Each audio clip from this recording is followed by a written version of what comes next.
What is up, my loves? It's your girl Diamond. I am back with my all new review of Love and Hip Hop ATL. So we got the Rat King, aka Mendices. He is headed to the barbershop to get a haircut. Jock comes by. He talks about his argument he had with Kendra and that it was a very bad argument.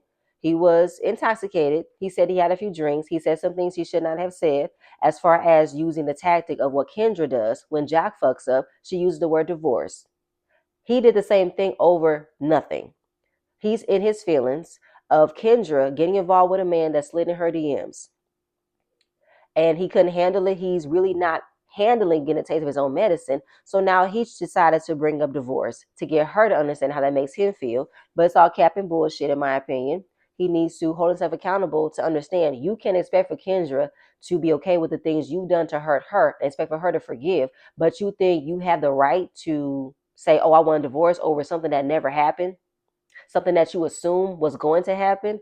Okay, so now we got Mendices. He's in his fear and feelings of getting in the crossfire of his alleged cheating because he's upset that Kurt threw him under the bus by revealing that Jasmine says she saw Mendices at her bar without his ring on. So now everything came out in the blogs about him and Yandy not being together, him cheating on Yandy. So he's like, it's Kirk's fault that I'm in this situation. No, it's not Kirk's fault. It's you. You opened up the season in DC's not trying to put your ring on. You opened up calling your wife fake because she wasn't about really fixing her marriage. It was about her looking good. And there was already been conversations about it before Kirk said something. So you can miss me thinking that this is all on Kirk's fault and Kirk needs to fix it. And you are expecting an apology. Fuck your apology. Okay, Mendices? Miss me. So now we back in London. Um, Bambi talks about how Scrappy was trying to get some sympathy out of her because he messaged her last night about finding out Mama D's been in the hospital and she wasn't trying to fall for his charms. I would be there, but I'm not going to be there the way you expect me to be. I don't know if Scrappy is trying to hide the fact that he has a baby on the way and he's embarrassed by it. But Bambi says she doesn't care. Okay, but what you're not about to do is thinking that I'm supposed to just jump in and rub your back and be there for you because I feel like you're going to emotionally manipulate me into being there for you because you want something out of me. And then I'm going to be back in my feelings wondering what the fuck is that? I don't know if Bambi is feels some type of way about him having another baby because maybe it can feel permanent that she thought she was going to be the last woman he'll ever have kids with. But other than that, she's not about to fall for his bullshit anymore. I'm not about to be emotionally manipulated by you because you don't want to admit that you got involved in another situation that you had to take responsibility for. So since she did not go to his room because he just wanted to have some alone time. He just wanted to confide in somebody that has been there for them. And since Bambi has been showing up for him at this London trip, he expected for her to just show up. Him crying, she come running. I'm not gonna do that. I'm not about to hold your hand and coddle you. Okay, I'm not. So since he didn't get what he wanted, he didn't get much sleep. He didn't even want to ride in the Sprinter van with Bambi because he's upset about Mama D being in the hospital. Because Mama D put all her focus and energy on her own son and not her own life. And Bambi is not about to be in the midst of that again because she feels like I constantly give him emotional support, but then I'm not getting the same in return. Zayn is trying to make sure he doesn't do anything to upset Amy because Zayn has been appears to be two-faced, which he is. So when they're at the festival, they're receiving a lot of love from the fans, and Bambi don't know who else to talk to besides Carly. And she's telling Carly about the weird energy that Bambi is giving her. Like, since I did not go to his room, I did not comfort him, now he's being weird to me and is giving narcissistic behavior, him wanting sympathy. And it's reminding her after all those years of being with him, she's always been the one showing up for him. She's always been the one holding it down for him.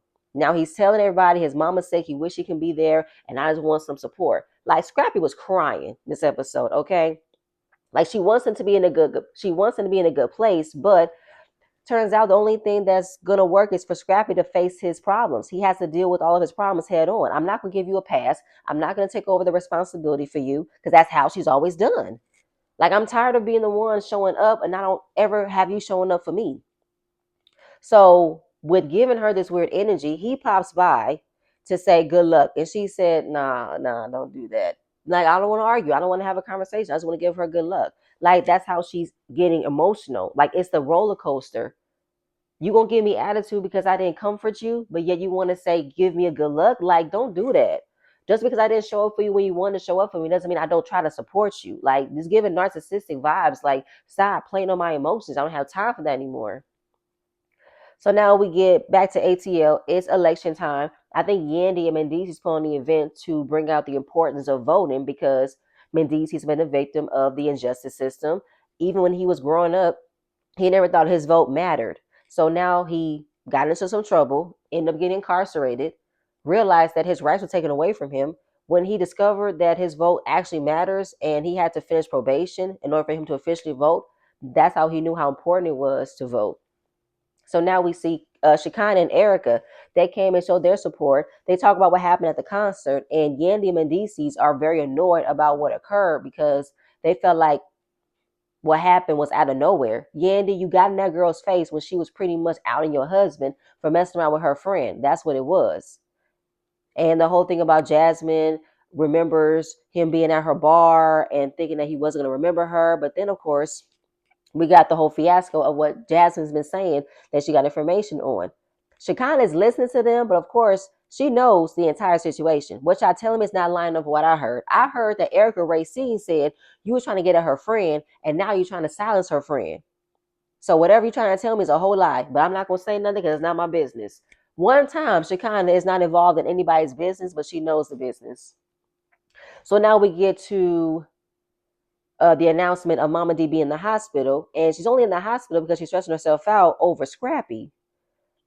So, and then finding out that he got another baby on the way, Yandy is like, oh no, I wanted y'all to get back together. She said, girl, that wasn't going to happen. That's why I wasn't going all the way in. I got what I wanted and I knew when to leave. Yes, Erica, it's been revealed. We knew you were fucking Scrappy, but I think you were being mindful of not being all the way in a relationship with him. That's why you kept saying y'all not together, y'all not together. But at the end of the day, it is what it is. So now we are back in London. I don't know if they were backstage or they were in the tent where all the production equipment was because they had to catch the argument that Scrappy and Bambi were having because she's yelling at him about how you've been giving me weird energy all day. You haven't said nothing to me. Now you want to follow me and start a problem. Like, what do you want? What do you want? He like, I wanted to talk to you. I want to talk to you last night. Da-da-da-da. You know I'm going through a lot, but she's like, I don't have the strength to do this with you right now because you act as if I've never held you down. You act as if I've never been there for you. I've always been there for you. I stood 10 toes down with you every single time. He said I did the same for you. No, you didn't, Scrappy. You have not done the same thing to Bambi. Bambi has dealt with a lot of ridicule, a lot of her comments, a lot of everything.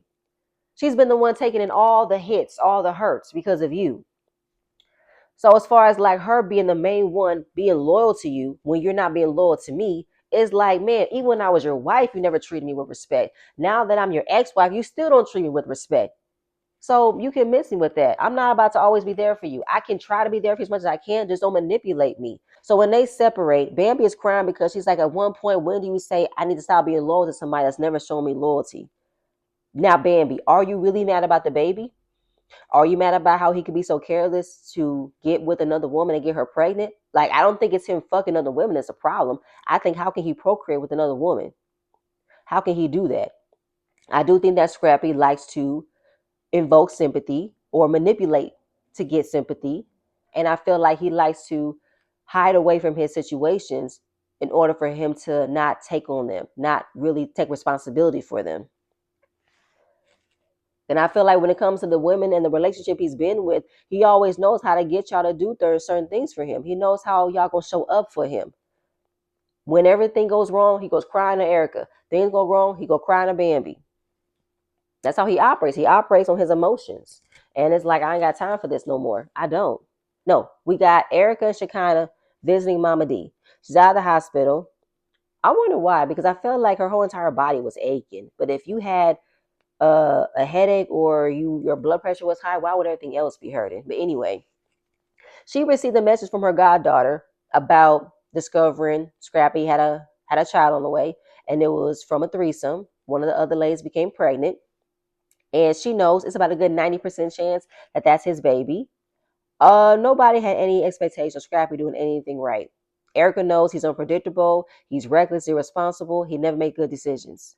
But what I'm mad about is about how Mama D decided to allow this to raise her blood pressure. Her blood pressure was over 200. She even drove herself to the hospital. Listen, Mama D, you cannot control Scrappy. He makes his own mistakes. You putting your health at risk to take away his shame, to take away the responsibility is not working for you. Okay. So Mama D said just feeling all the stress of what's been occurring with Amy, chaotic, the baby, the new baby mama. It's like, I just cannot deal. Okay, well, you need to remove yourself from being so involved in Scrappy's life, Mama D. Let your son live his own life. Let your son focus on how to figure things out for himself. You could be supportive. You can give him advice, but don't take on his problems. They're his, not yours. Let him figure it out. Love him from afar. Detach yourself, please. Whew, Lord have mercy. That really pissed me off. But let's move on. So everybody's heading on stage to perform, but it made it seem as if Scrappy was going to leave the show because after his argument with Bambi, he decided to walk off and get his mind right because he was very emotional. He was crying. And at this point, he just wants to go home. But Scrappy did show up. It was a great turnout. Everybody looked amazing, especially Amy. That little pink bow tennis skirt outfit she had on that shows her entire abs and everything. Amazing, okay? And Spice is very happy that she still receives all the love and support from her fans for being in the industry for 25 years. And this is their last day in London. So once after the festival was over, they head back to their hotel to get ready to get on a plane to go back to Atlanta. Spice is staying in London for a few extra days because she's still on tour. So Carly and her end up having a quick conversation. Carly apologizes for making it seem as if she was afraid of Spice. And as much as she claims she knows Spice like a sister, Spice was very surprised and very angry and hurt that she would pay me out that way. Carly never wanted it to look like it was that way.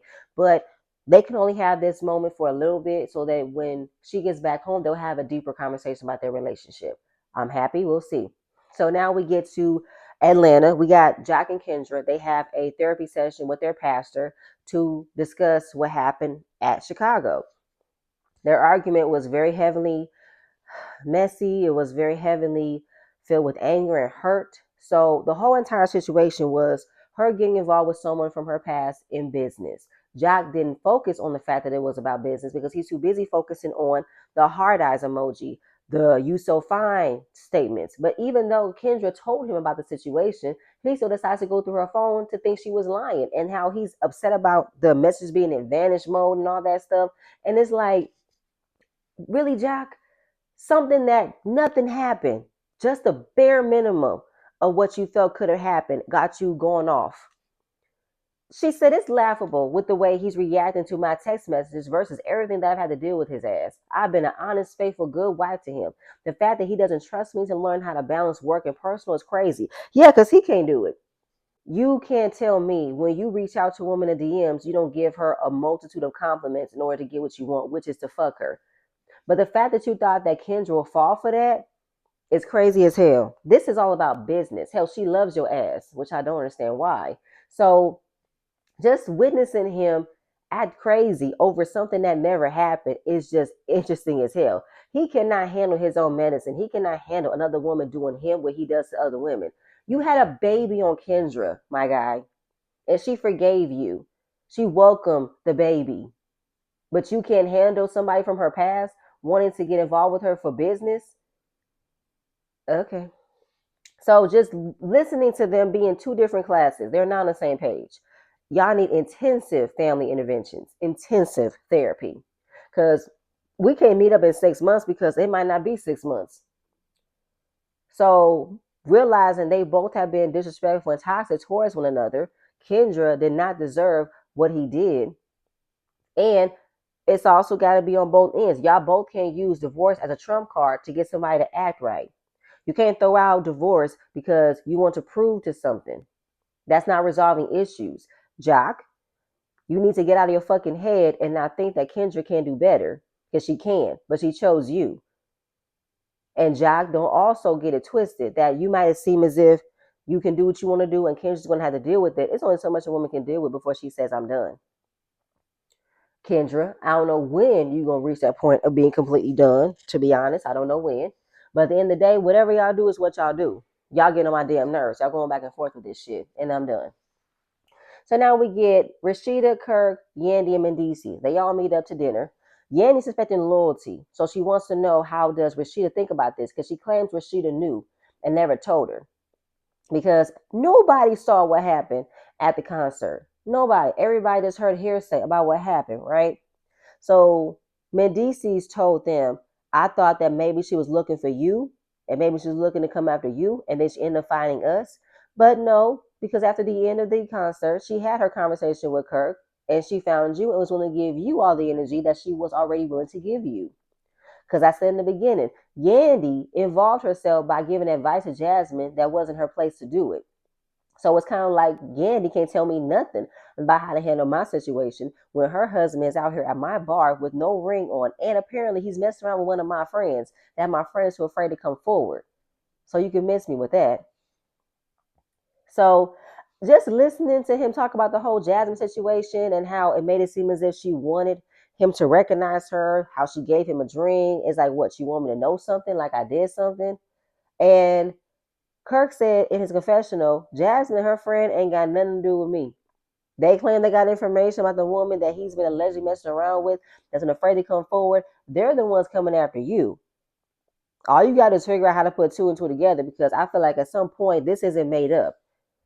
And I think that's what they don't want to realize. There's already been conversations about Mendices being out here thirst trapping on social media.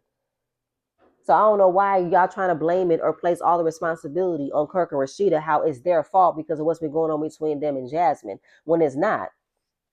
So in the confessional, they asked him, has Mendices been in a compromising situation? He said, I plead the fifth. So now Rashida says she didn't know what took place between them. But even though we get to Erica Banks' project event, Erica wasn't there. She just heard what happened, and Rashida smiled. But of course, Rashida smiled about what occurred because she's happy to hear about somebody else getting into situations with Jasmine because of what she dealt with Jasmine. Anything that has nothing to do with her and Kirk, she's going to go up for it. When it's all about her and Kirk, she wants to hide, especially the way she's been hiding those bags in her confessional. Like, Rashida's been crying, not getting no sleep. Rashida looks stressed. Okay? But at the end of the day, could she have known? Not for real, for real? Maybe, maybe not. Everything was all hearsay. Kirk didn't tell Rashida about it because he didn't want to talk about it because he wanted to keep everything what he had going on with Jasmine not being mentioned. We all know how Kirk went all around the Romeo bush not to admit that he did want something with Jasmine. Like, get out of here with that. So, what's her name? Yandy. Yandy is just witnessing how Mendici is trying to like properly check the temperature with Kirk because he respects him. They both from New York. They both have that Harlem connection and everything. But I don't know what y'all expecting for them to give you a heads up on what they know or if they don't know. I feel like why y'all trying to pressure them to tell you what they know as far as Mendices, you want to avoid your shit getting revealed because you don't want to be in that type of conversation. It's going to happen either way. Okay? Because I don't like it. I didn't like that Mendices thought that he was owed an apology, owed an explanation as to why my name is being brought up. Mendices, you brought this upon yourself anyway. So I feel like you and Yanni are doing the most to not talk about it because you don't want that type of conversation. You don't want that type of storyline. Okay, we'll get off the show. Y'all already had y'all issues from the beginning. The way that Yandy made a scene to make sure you put your ring back on. But at the end of the day, is the marriage solid? Nobody knows. Could you be doing the most to make sure your shit don't get revealed because you don't want to mess up what you got going on with Yandy because Yandy is your meal ticket? You don't want to mess up what she got going on? Yandy want to prove to everybody that she can have a lasting marriage? Okay. Moving on from there. So now we got Scrappy and Mama D. They link up. He was out of the loop what was going on with her and how her blood pressure went up to the roof to the point where she could have had a stroke because she was hearing everything on social media and how that caused her to have a health scare. She drove herself to the hospital. And he was like, you cannot allow for what's been said on social media affect your health like that. And he said, you need to get a therapist and get off of Instagram. She said, are you seeing a therapist? He said, I am. Have you been listening? I have. This therapist is teaching me how to forgive and try to forget. Who is this therapist? Why would this therapist tell you to try to forget? You can never forget. I feel like what you can do is weaponize what you can't forget to make it seem as if you're a victim. Because I feel like, are you really listening to this therapist, Scrappy, or using it to manipulate other women or other people to just go along with your bullshit? Like weaponize your emotions, weaponize your feelings towards certain things while using therapeutic tactics and therapeutic, tools and everything. Okay. But then he also says, I'll be open to go to a group therapy session and we could bring my sister.